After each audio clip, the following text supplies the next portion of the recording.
Hi friends, नमस्कार। कैसे हैं आप लोग? मैं हूं डॉक्टर अखिलेश कुमार। आज हम बात करेंगे एक न्यूरो की कॉमन डिजीज, झटका, मिर्गी या एपिलेप्सी या सीजर के बारे में।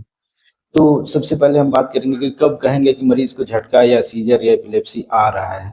तो जब भी जो है मरीज को झटका आएगा तो उसमें क्या होगा कि गर्दन जो है अकड़ जाएगी, टेढ़ी हो जाएगी। इसके अलावा जो है आंखें जो है तेजी से जो है रोल करने लगेगा, दांतें जो है एकदम भीग जाएगा और हाथ और जो है पैर जो है दोनों एकदम से अकड़ जाएंगे। कपड़ों में जो है लैट्रिन पेशाब हो जाता है, मुंह से झाग आने लगता है या फिर जो है लार आने लगता है, कपड़े में लैट्रिन पेशाब हो जाता है। मरीज थोड़ी देर के लिए कई बार बेहोश हो जाता है। जब बेहोश होता है उस दौरान उसको क्या क्या हुआ रहता है वो सब चीजें उसको याद नहीं रहती हैं।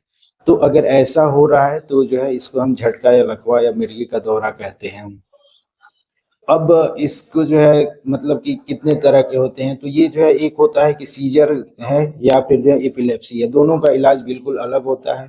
सीजर हम कब कहेंगे? सीजर का हम तभी कहेंगे जब कोई सिस्टेमिक कॉज हो। सिस्टेमिक कॉज का मतलब है कि जैसे कि जो इलेक्ट्रोलाइट इम्बैलेंस हो, कैल्शियम कम हो रहा हो, मैग्नीशियम कम हो रहा हो, सोडियम कम हो रहा हो, या कई बार शुगर लो होने की वजह से भी झटका आता है, या बहुत तेज बुखार हो रहा हो, या दिमाग में जैसे टीबी हो गया हो, या मेनिंजाइटिस हो रहा हो, दिमाग में जैसे कि ब्रेन में इन्फेक्शन हो गया हो उसकी वजह से आ रहा हो, या फिर आपको पहले से जो है एक्सीडेंट हो गया, चोट लग गई, दिमाग में खून जम गया, लकवा की शिकायत हो गई। मतलब कुछ ना कुछ सिस्टेमिक ऐसे कारण होते हैं उसकी वजह से जो सीजर आता है, और 1 से 2 एपिसोड ही आता है। तो इसको हम कहते हैं सीजर। और इसमें जिस कारण से झटका आ रहा है उसको सही कर देना रहता है तो झटका आना बंद हो जाता है। इसके लिए हम लंबे समय तक दवा खाने की जरूरत नहीं होती है। अब दूसरा है जिसको हम सामान्यतः मिर्गी या दौरा पड़ना कहते हैं, वो है इपिलेप्सी। अब सीजर हो या इपिलेप्सी हो ये ज्यादा समय के लिए नहीं होते हैं, मुश्किल से 30 सेकेंड मैक्सिमम, या फिर बहुत होता है तो 1 मिनट तक होता है। उससे ज्यादा जो है झटका नहीं आता है, एक बार में झटका उससे ज्यादा नहीं आता है। लेकिन अगर झटका जो है 30 सेकेंड या 1 मिनट से ज्यादा आ रहा है तो ये एक इमरजेंसी कंडीशन होती है, स्टेटस इपिलेप्टिकस इसको कहते हैं, और उसमें अर्जेंटली तुरंत जो है डॉक्टर के पास ले जाना रहता है। क्योंकि ये जो है नहीं ले जाने पे कई बार अचानक से इसमें जान चली जाती है। तो अब आप समझ लिए कि जो है सीजर कब कहेंगे और कब कहेंगे एपिलेप्सी। अब चलिए हम बात करते हैं कि अगर किसी मरीज को, जैसे आप कहीं भी चल रहे हैं, अचानक से कोई दिख गया आपको कि किसी को मिर्गी का दौरा पड़ गया, झटका आ गया, तो क्या करना है और क्या नहीं करना है। तो चलिए सबसे पहले बात करते हैं कि क्या करना रहता है। तो जब भी किसी मरीज को झटका अचानक से आने लगे तो सबसे पहला हमें ये रखना है कि उसको चोट ना लगे। तो उसको जो है अगर फर्श पे पड़ा हुआ है तो उसको वहीं पड़ा रहने, उसको इधर उधर हिलाना नहीं है। उसके आस-पास अगर कोई भी नुकीली चीज है, फर्नीचर है या कोई ऐसा सामान है जिससे उसको ज्यादा चोट लग सकता है, तो उसके आसपास से पहली बात की हटा देना रहता है। दूसरी बात ये रहता है कि अगर वो बहुत मतलब टाई वाई पहन रखा है या कपड़ा उसका बहुत टाइट है तो उसको ढीला कर देना रहता है। तीसरी बात ये है कि उसके सर के नीचे अगर उसका एक कपड़ा या कोई भी कपड़ा है, कोई मुलायम चीज रख देना रहता है ताकि सर में चोट ना लगे।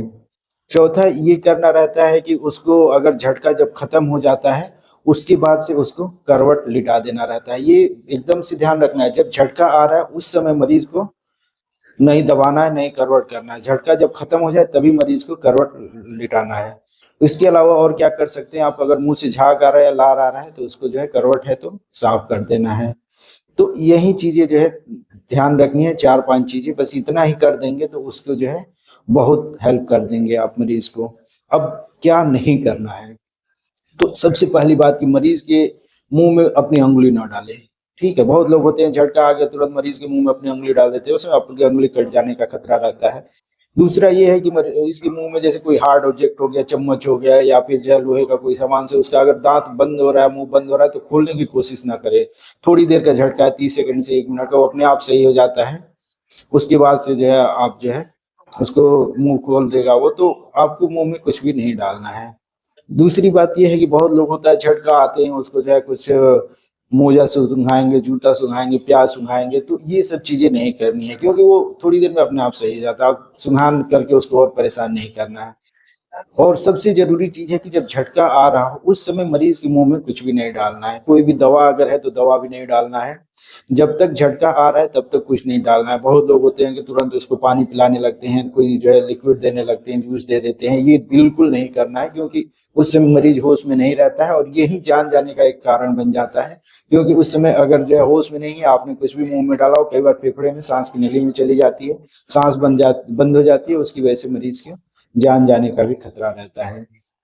इसके अलावा और एक चीज़ ये रहता है कि जब भी झटका आ रहा है, उस समय मरीज़ को दबाना नहीं है या उस समय उसको छेड़ना नहीं है, ठीक है? जब झटका खत्म हो जाए, तभी उसको करवट कराना है। तो ये चीज़ें अगर आप नहीं करेंगे, तो बेहतर है, याद कर लें और दूसरों को भी ये चीज़ बताएँ।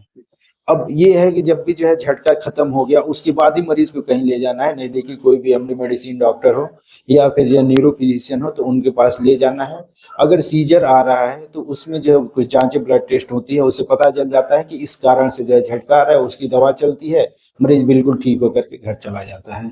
लेकिन अगर एपिलेप्सी या मिर्गी का या दौरा जो कहते हैं, वो चीज़ हो रहा है, तो उसमें कुछ न्यूरोलॉजिकल काज होता है। उसके लिए हम एमआरआई कराते हैं, ईईजी कराते हैं, और ये मान के बहुत सारे मामलों में इसका कारण ही नहीं पता होता है कि ये क्यों आ रहा है, पर उसमें जो है दवाएं चलती हैं। अब अगर सीजर है, तो कुछ दिन दवा चल के बंद हो जाता है, मरीज बिल्कुल ठीक हो जाता है, फिट हो जाता है, दोबारा झटका आने के चांसेस रेयर होते हैं। लेकिन अगर इपिलेप्सी है, तो उसमें मरीज को बार बार जो है कुछ समय के अंतराल पे झटका आता है। और बहुत बार ये लोग सोचते हैं कि अरे 1-2 महीने पे आता है, दवा लेने की जरूरत नहीं। जितनी बार झटका आता है, उतनी बार आपके ब्रेन को जो है नुकसान पहुंचता है। तो कोशिश यही रहना है कि जो है हमें एक बार अगर आ गया, 2 बार आ गया, तो दोबारा ये ना आए। तो इसमें जो है सिंगल दवाएँ अधिकांशतः चलती हैं मैक्सिमम मरीजों में, और 2 से 3 साल तक दवा चलता है। दवा का डोज़ अपने हिसाब से नहीं बदलना होता है। दवा जो है हमेशा अपने पास एडवांस में रखना होता है, क्योंकि दवा जो है अगर आप मिस करते हैं, तब भी झटका आ जाता है। अगर झटका आ गया, तो फिर आप मान के चलिए उसके बाद 2 साल और इलाज बढ़ गया आपका। तो इलाज तो एक बढ़ता ही है, कॉस्ट बढ़ता है, आपके दिमाग को भी नुकसान पहुंचता है। एक और भी चीज देखने में आता है कि इसमें जैसे कि एक डोज का शेड्यूल होता है। अगर आप सुबह रोज ले रहे हैं, तो रोज सुबह लीजिए, एक आध घंटे आगे पीछे ले सकते हैं, पर ये नहीं कि एक दिन सुबह 8 बजे ले लिया, अगले दिन 12 बजे ले रहे हैं। इसको ऐसे भी कई बार जो है करने पे झटका आ जाता है। तीसरी बात ये है कि अगर आप कहीं भी जा रहे हैं, तो आपके पास जो है पर्स में, जेब में 1-2 दवाएं हमेशा होनी चाहिए, कि कभी जो है गलती से आप जो है दवा कहीं रुक गए, तो जो है दवा आपकी मिस ना हो। या अगर मिस नहीं भी लिए हैं, तो कोई भी मेडिकल स्टोर से अगल बगल से खरीद करके रख सकते हैं। पूरी जिंदगी दवाएं रेयरली चलती हैं, तो इसमें कंफ्यूजन में ना रहिए। दवा सही से लेना रहता है, टाइम से लेना रहता है। और अगर आपको जैसे कि बताया कि अगर 30 सेकेंड या 1 मिनट से ज़्यादा झटका किसी भी मरीज को देख रहे हैं आ रहा है, तो तुरंत उसको, जो इमरजेंसी सिचुएशन है, तुरंत नज़दीकी एमडी मेडिसिन न्यूरो फिजिशियन के पास ले जाइए। उससे मरीज को बहुत अच्छे से मैनेज करने की ज़रूरत होती है।